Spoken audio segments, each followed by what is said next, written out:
Hello, everyone, and welcome to the Real Positive Girl podcast with me, Sabrina. This is the show that'll help you become your best self. And today we are talking about how to respond and protect yourself from negative people, because negativity is contagious. But before we jump into that, as always, I want to invite you to come say hi to me on Instagram. I am at Sabrina Joy Perozzo. I'd love to hear from you and say hi and be friends over there. You are also welcome to send me an email at realpositivegirlpodcast@gmail.com. All of that information is available for you down in the show notes to send any questions, comments, concerns, prayer requests, feedback, or topic suggestions. I love it all. Another announcement is if you would like to get on my newsletter, there is a link in the show notes as well to go to my website and sign up for the newsletter that comes out every 2 weeks with just some quick stories that I don't normally share on socials or here on the podcast. And some of my favorite things, some just like encouragement things like journal prompts and mindset tips and things like that. So if you're interested in that, go ahead and sign up for that. Last thing is I did start a new Facebook community. It is called Real Positive Girl Community. And there's a link for that in the show notes as well. If you would like to join that, where we can help each other, encourage each other. If you are willing to share what you're going through and maybe you can get some encouragement around that, I will also be going live in this group. You'll also get updates when new things are launched and all of those fantastic things. So anyway, again, check the show notes for all those notes and let's jump into today's episode. Again, we are talking about how to respond and protect yourself from negative people. There was a day this week that was going pretty well for me. I would say pretty fantastic. I was feeling really accomplished and felt like I was using my time wisely. And any time that I am being uber efficient, I like to call myself out on it because then I feel like it really presses me to do it even more, to the fullest, because I don't know, I'm sure other people are like this, where when you're in a mood to be efficient, you just you double down on it. You're like, okay, let's just get this done. Because I know that tomorrow or the next day, I'm not gonna be feeling this way. So, all great things, right? Unfortunately, on top of this fantastic day, my husband wasn't feeling the same, right? He was having kind of a tough day, and unfortunately, there was nothing that I could do about it. I asked. I did. I was like, let me know, right? And so he had a bit of a grumpy attitude, but nothing major that I could tell, and I did ask him, how are you feeling? And he told me this. So I wasn't assuming in mind reading, which is also a dangerous thing for us to do. We need to make sure that we actually are confirming the things that we believe so that we know the truth, right? So anyway, nothing major. So when dinner time came, we sat down to watch a TV show together while we eat. And yes, we don't sit at the dining table. We actually don't even own a dining table anymore. We used to. At all the previous places that we lived prior to this house, we did have one, but we didn't use it for dinner time. It's just not our vibe, and we're okay with that. I don't feel any judgment for that. And even if you're like, oh, that's terrible, it's fine. It's just what we do. So we sat down on the couch and we're eating dinner and watching a TV show together. And it was during dinner that he became progressively more negative about his day. Kind of felt like it came out of nowhere, but whatever. And so normally I would lean into his feelings by really trying to offer different ways for me to help him. And I wouldn't say anything about his complaining and speaking negatively about whatever is going on. And I would just hang out with him in his bad mood, hoping it would make him feel better, right? Just be in that companion that's okay, I am just going to endure this pain with you, which, I feel like is a common thing in marriage, which is totally fine. You got to be there for that other person. And this can even cross over to friendships or families and whatever other type of relationship where you just want to be there for someone when they're really going through it, right?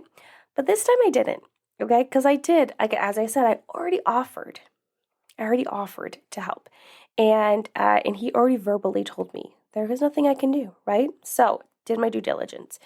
And it's in these moments that when you feel like, you are being suffocated by someone else's negativity, that we wish we could do something about it. We wish something could happen. Wish things could change. Wish I didn't have to deal with this. And we can. I feel like we just don't realize that we can. But it has Nothing to do with the other person and all about what you can do, like just you, right? Because again, just as with our own emotions, how we all decide how we're going to feel despite how someone else is acting and being, in our lives and saying things, we still have the choice. We still have the ability to decide how we are going to act and react. And so with my husband and him having a bad day, I stated my boundaries with him and with myself. I expressed to him that I was having a pretty good day and how I was bummed he was having a bad day. And I mentioned to him that if he, very huge emphasis on him, like talking about him, I mentioned to him that if he could think of anything that I could do to help his mood change, he could let me know. And I would be there for him. I would be there to totally support him. But in the meantime, I was going to sit with him while we ate dinner and watch the show, and then I was going to move on. Then I was just going to go do something else. I told him that I didn't want to be around his negative attitude because I would be susceptible to allowing his mood to dictate mine, right? And I didn't want that. And luckily he respected that because I understand how some situations that wouldn't turn out as well. But luckily he respected that. He was just like, okay. Not like he was jumping for joy or good job using your personal boundaries. He was just like, okay, fine, whatever. And it just felt like such a win, right? I know that making the decision to walk away and distance yourself and retreat from negativity is easy. Making the decision in your mind, okay, I am going to do this or I want to do this, right? It's just the actual action of it that's difficult. Actually, okay, I want to, but I need to actually do it. Let's actually put this in motion. Actually telling the person, when you need to. Sometimes when you're in a group in a different, situation, you don't necessarily have to announce that, hey, I'm leaving. You can just leave, right? But when you actually have to tell the person that you don't want to be around negative attitudes, it can be really scary because you don't know how they're going to react. Like I said, luckily, in my situation, it worked out totally fine, but I could see how it would not. And I've been in situations where it would not work out as well, but still important to do so because their reaction is on them, not on you. So it's also difficult if you're a people pleaser.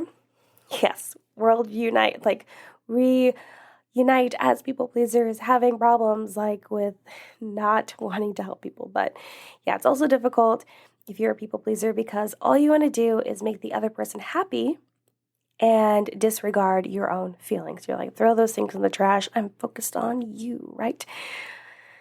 At least it's how I act sometimes. And we're all growing, we're all moving forward, we're all helping ourselves to overcome these behaviors that are just not the best. But anyway, so yeah, it's difficult, especially if you're a people pleaser. But if you're an empath, which just takes it to another level, it's super important to distance yourself from this type of behavior, from negativity and just getting drawn into it. It's not going to be good for you to absorb all of that negativity and put yourself in a mood too. Because, as an empath, you just you can't see my hands right now, but I'm just doing this motion where you're just grabbing everything. It's kind of like old school Black Friday where you just go to the store and you just grab everything, right? And you're just scooping up all these emotions and you're taking them into you because you easily absorb someone else's mood. So if you're an empath, you got to be super uber duper careful. Not only because it won't be fun to experience, that's a given, but it will also get in the way of you being able to help that person get out of their funk if that's important to you. So if part of your relationship is helping them and being there for them and, supporting them, if you get all caught up in how they're feeling and then you start feeling that same way too, you're going to have a really hard time trying to encourage them to get out of that mindset while you are also stuck in it. It's you're both in quicksand, and how are you supposed to pull them out now? Because you allowed yourself to get sucked in. And I feel a lot of times, people pleaser or not, we feel we have to just suck it up and endure negative people. I feel that's just the societal, cultural thing. At least I live in the United States. So if you're not listening in the United States, it's probably different. But I just feel like it's just this thing where we're taught that you have to just like endure dealing with other people being in a mood, being negative, complaining, talking about their problems, right? As if it's this like grand gesture and so like respectful thing to do that, when in reality, we really should be pushing each other to like not harp so long on these negative things and these bad moments in our days that do not need to like just a couple bad moments in a day does not need to encompass like a bad day. It's just like, there is definitely without a shadow of a doubt good things that happen in that day. You just choose not to see them, right? I would like anyone, if you disagree with me, I want you to send me a message, Instagram or an email, and I want you to tell me why I am wrong, and then I will give you my side of it, why I believe that I am right. Because no matter what, you can have like 10 bad things happen to you in a day, and you can still point out at least one thing that is good. That is the power of gratitude, okay? Because no matter what, there's always a good positive thing that you can identify. And you should just focus on that if your day is, continuing to like scale worse and worse and worse as the day progresses. So anyway, but yeah, I do feel like we're taught to just like suck it up and endure people's negative attitudes.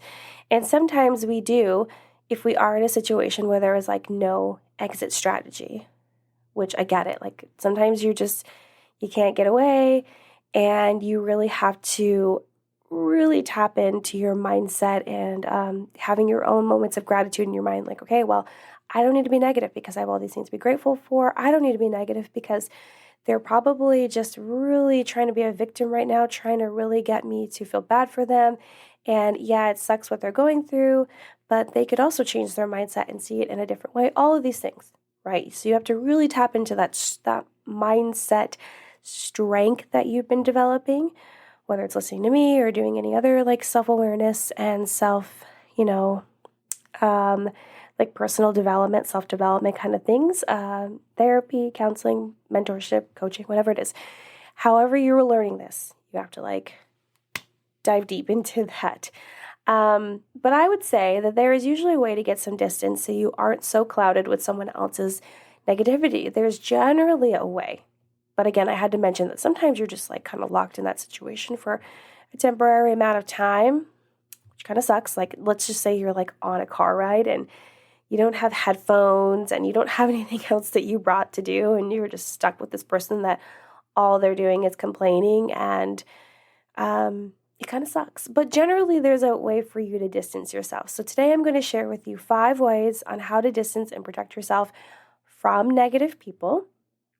And before I jump into this, I definitely want to say that when I say protect and distance, it's not as though you're like avoiding them or running away from them, because I don't think that thinking about this in the way of like avoiding someone is good, because I feel like you're avoiding strengthening a skill to, again, emotional resilience, like bounce back from that encounter, from that negative person. Also, this might be something that you're not interested in, but I think it's kind of like a selfless gesture to like be there and be like a good example for them, like a good role model of someone that may be going through their own struggles, but still able to like not fall so deep into being super negative. And again, we can all be negative at some point, right? Like, it's inevitable. I'm not saying anyone's perfect and always positive all the time. Definitely not me. Definitely not me. Never saying that, never will. But it's all about how long you sit in that pit of despair that I talk about all the time. You want to like maybe sit there for like a few minutes, for like a little bit. And then you want to dust your shoulders off, and you want to hold your head high, and you want to move on. But if you decide to like sit in the pit and then dig it deeper and deeper, deeper, so deep that you've lost your ability to find your way out, that's when things get really, really bad. So I'm not saying that we can't ever be negative. I'm just saying that it should be for like a limited amount of time. So anyway, distancing and protecting yourself from negative people, 5 ways to do it. Here we go. Number one, start with an empathetic reply. Empathy can go a long way, right? Because some people just aren't. And so when you encounter someone that is, or someone does encounter someone that is, it feels really nice and comforting, right? So instead of drawing out the conversation of whatever they are going on about and being negative about, whatever, like trying to, and like they're also trying to like emotionally dump on you and whomever else might be there, which really sucks. Use a response that will help shut down the conversation. Now, this isn't a promise that it'll shut it down, but sometimes if you just say it and you say nothing else and you're not like, they sometimes will pick up on the social cue of like, okay, we're done with this. Like they are not willing to listen. They don't care. That sounds harsh, but you know what I mean? Like they're like, okay, well, we're done, right? And so an empathetic reply would be like, sorry to hear that. Is there anything I can do? That's really too bad. I know that sometimes this can be a tricky situation because if you ask the question, like, is there anything I could do? They might respond in a way of like, yeah, you could do this because so-and-so isn't doing this. And that just leads them down another like little rabbit trail of complaining and being negative. You just need to like cut them off and be like, hey, I hear that you're saying that this person wasn't able to help you, but tell me, how can I help you? Or is there anything I can do, right? But if they don't, and they're just like, you're just like, oh, that's really too bad. Just like silence. Like it's going to feel really uncomfortable because they're going to expect you to like, kind of like mirror what they said, you know, those well, I wouldn't say traditional, but like sometimes, you know, like with listening skills and like you're really trying to be listening, you're going to mirror kind of back what they say so they can confirm. In this, you're not going to want to because you're not trying to encourage them to keep talking. So if you have just like a very nice, empathetic reply of like, sorry to hear that, hopefully they'll get the social cue, they'll stop talking about it, and then you can go on to tip number 2, which is tactfully change the subject. I definitely wanted to make sure that this started with the word tactfully because you want to do it in a nice way or else you might end up offending someone. And if you, for whatever reason, don't care about offending them, then you might as well just be like, hey, I don't want to talk about this and walk away, okay? I'm just saying, like, I would not go about it that way because I like to be tactful and nice and respectful. But if you have you do not intend on being tactful, whatever, then you really don't need to follow these steps. You just need to be like, hey, I'm done with this and walk away. I laugh because I have actually seen people do that and like, hey, that's your decision, right? Like, do you, right? But I would say that you would tactfully change the subject. So again, you have to be like quick on your feet for this one, which is kind of like with your empathetic reply. Like you just have to like have one on hand or be able to come up with one that doesn't help lead them back into whatever they're talking about that is negative. So start with your empathetic reply, then take a quick turn to a new topic. So an example of that would be, that's really tough. Have you heard anything about like blah, blah, blah, like insert like whatever they might have heard about, or be like, that's really tough. What was the best part of your day though today? Like kind of like lead them in a way. Like ideally you would bring up something super positive or just very different than what they were talking about so that they can kind of change gears in their mind of like, oh, okay, we are no longer talking about this negative thing. We're not going to talk about something different. And they might not initially jump to it being a positive thing, but it ends up being a positive thing. Okay, so start with an empathetic reply, tactfully change the subject. Number 3 is ask if you can suggest something positive for them to try. Now, only do this if you can actually come up with something to suggest for them to do instead of complaining, right? And definitely want to lean hard on the word ask. You need to ask them. Don't just do it. Don't just be like, here's a suggestion for you, because you want to be respectful despite like how negative and gross and how awful the conversation might be. You still want to be respectful, right? You're still like leading by example. You still want to be a good role model. Like at least I think you should. Like I think that's how I operate in my life. So you want to ask. You want to be like, hey, And it also like kind of triggers them to be like, okay, well, they're asking me a question. They're allowing me to choose. And whether or not they like fully receive that or not, that's not on you, but you're giving them a choice. You're like, hey, can I like suggest something for you, something positive for you? Like, obviously, you're not going to say that, but you know what I mean? So ask. Make sure you ask them first. Don't just offer it. And don't give them just like a classic encouragement line, right? It has to be something more involved. You don't want to be just like, hey, just like cheer up. Please don't ever say that. That's not going to work. It's just not, okay? It's very like cold and opposite of empathetic, and it doesn't show that you're actually like listening to what they're saying. Now, granted, you're trying to get out of like listening to anything they're saying, but still, just don't say like something like that. You want it to be more involved. It would need to be something that can keep their mind off their troubles long enough to either forget about what they're complaining about or being negative about, or when they do circle back to their problems, which some people will, especially if they're like narcissistic and just very like concerned with everyone knowing their problems and not really caring about anyone else's problems. Those people exist. So when they do circle back to their problems, you're able to remind them of the positive thing that just kept their mind occupied and suggest that they keep doing it. So even like the most simplest example would be an exercise of like, hey, let's just talk about like the good things that happened in your day. And they might immediately be like, oh, nothing happened. It was a terrible day. And you might, if you know them well enough, you might be able to pick out like one or two things and be like, well, didn't this happen? Or didn't you see this person? Or didn't you engage in this activity or whatever?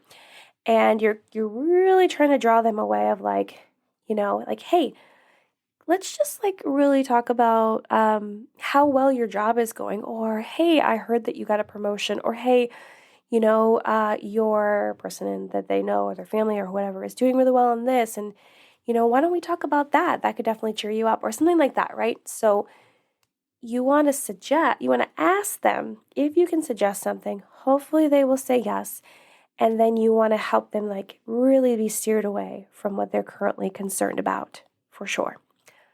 Okay, number 4, don't, okay, I know you're like, what, don't what? Okay, this is so super important. That's why I decided to pause for just a second, because I have to be really direct with you guys right now.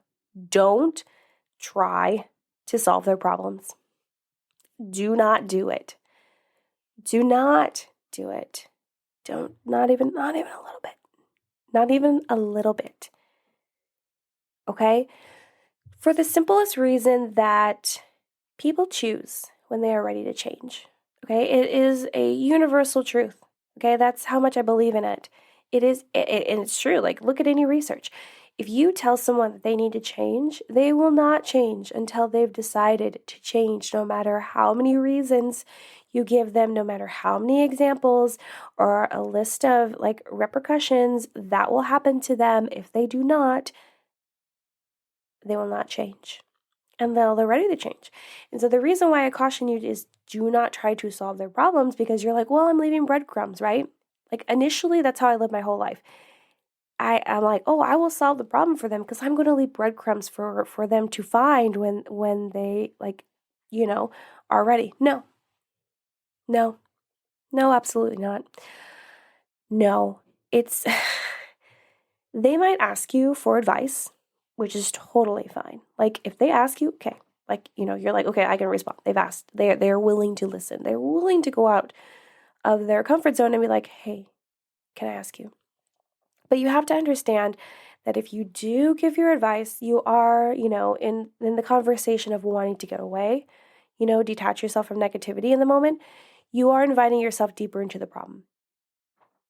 Okay? So, we'll get back to the general lesson of like not trying to solve their problem. But if they ask you and you do respond, you will be pulled into the pit of despair a little bit more. You will have to endure their negativity a little bit more because you said yes. Sometimes we have the emotional capacity to handle that. Totally fine. I've been there. Other times we don't. And you'll need to know if you can or cannot and be absolutely freaking sure when you think you can, or it might cause you more pain than you intended. Okay, I hope you're listening to me. I hope that you're hearing me, because you might be nice, like especially if they ask you, and you might be like, "Oh my gosh, it might not be very nice if I say no, even though I feel like I really can't handle it right now." But what if they don't ask someone else, right? What if there is no one else? Generally, with people that are negative on the regular, they're telling their problems to multiple people and they're asking advice of multiple people. Now, in the instance where you know without a shadow of a doubt that there is no one else, but you know that emotionally you cannot handle it, you need to help them find a resource who can. You just have to be like, "Hey, I don't really know. I don't think I can really help you, but let me find you someone that can," right? Just be that person that's helping them find a resource. But I am telling you, make sure that you are abso-freaking-lutely sure that you are willing to dive deeper into their problem if they ask you for advice, because you are just like walking into something that you maybe don't know the way out when it's all said and done. So I'm just saying, it's just caution too. But rounding back though, in that vein of like, do not try to solve their problems. Just don't. It's unnecessary, because if they do, like again with this, if they do want your help, they will ask you. They will come to you when they are ready. And then you have to be ready, right? It's a two-way street. Like they can't just expect to come to you and then you're just like ready and willing and waiting. Sometimes we are, and then other times we're not. It just depends. Like, it's just, if people have expectations and are taking you for granted, that's a whole other thing that we probably need to talk about later on. Let me know if you want to talk about that. But yeah, don't try to solve their problems, because you're using energy that may be all for nothing. And again, even just trying to solve their problem, whether they receive that or not, it is, again, pulling you further into their negativity and into their problem, because you think you're helping, but really you're just investing more time and energy and emotions into it when you don't even know if it's going to help or not. So I just think that if you want to protect yourself and detach yourself, distance yourself from this negativity of this person, just don't even try to solve their problems, okay? Like, that's on them, or help them find a resource that can help them do that. Okay, end of rant. I know that was a rant, but I am just telling you, it can help so many people, especially people pleasers. Don't try to solve their problems. Just don't. Just inch away, backwards, slowly. Close your eyes so it doesn't hurt as bad. Number 5, and our last one for today. Number 5 is take your exit. Yep. And this kind of rounds back to the story that I was telling you at the top of the show. Sometimes you just have to leave. This can be very scary the first time you do it, for sure, because you're like, oh, I don't want to offend them. I don't want them to be mad. I don't want them to be this, that, and the other, judgment, opinions, blah, blah, blah. But just embrace your desire to not be around negativity, and it will seem easier, at least in the moment, especially if you're just like quick with your exit. Personally, as someone that gets drained of energy quickly in social situations, because I'm like very naturally an introvert, even though sometimes I will act as an extrovert, but that's really just like people pleasing on fire, to be honest with you. I am definitely more classically an introvert. But yeah, as someone that gets drained by social situations often, I always have a go-to reason to leave wherever I am. Family situation, hanging out with friends, at an event with people, whatever, always. There's always a reason. There's always, I have a go-to reason why I gotta go. And in that moment, and you can take this route too, right? You can just like have I would say 5 to 10 reasons why you need to leave that are appropriate for multiple different situations. Pull one of those out of your pocket, use it, and distance yourself from the negativity. Just be careful not to repeat them, or it might seem weird to that person if I don't know. Anyway, you figure it out, right? It's a good strategy. It's helped me for years. Or also the strategy that I use today, just be honest about why you're leaving, right? Either way, it'll work. So either way, you have some go-to reasons that are legit. Like, don't lie. Just come up with real legit reasons why you need to go. Or just be honest, like I was today, where I was sharing today, where I was like, yeah, I just can't be around the negativity because I had such a good, enjoyable day. I want to keep it going. I want to keep that energy flowing. And that's what I said, right? So you can make your choice. I know that it depends on who you're with and how you know that they'll react and how you're feeling or what have you. But either way, it'll work for you to take your exit. And sometimes you just need to take an exit. You need to actually like physically distance yourself from the negativity or it won't stop. Also, the bonus on top of like taking your exit is that if you are doing this often enough and other people are doing it to this same person as well, maybe at some point they'll pick up on a trend that any time that they're complaining or being super negative or not actually asking for tactful advice or good advice, not tactful, like good advice on how to stop doing what they're doing and then actually follow through with any of that advice, right? So hopefully they'll notice over time, wow, I'm really I'm really like putting people down or making people feel bad because of my negativity and maybe I need to stop. I wouldn't bank on that happening, but sometimes it does. And you're like, oh yeah, win-win. So take your exit. You got to be able to distance yourself so that you don't burn out on all of their emotions that they are burdening you with. Okay, that's it, guys. Thank you so much for listening to the Real Positive Girl podcast. Again, with me, Sabrina. I appreciate you listening, downloading, sharing the show, and keep sharing the show. I mean, if you find someone that would really benefit from this one, go ahead and send it to them because I think that they would really like it. Probably, right? Because you liked it. So there you go. Just a reminder to check the show notes for any if you want to send me any questions, comments, concerns, progress, feedback, topics, suggestions, you can do that via Instagram. You can send me an email. Go to my website, sign up for the biweekly newsletter, and join my Facebook group, my private Facebook group. So not just anyone's joining. It's just like you have to go to the link and ask, and then I will approve you. So anyone can be in it, but it's not just like open where like random people are just joining it and they don't know anything about our fabulous community. So join that. All of those things are in the show notes below. I hope you enjoy. And thank you so much for listening. And until next time, have a good one. And I will see you guys next time. Bye, everyone.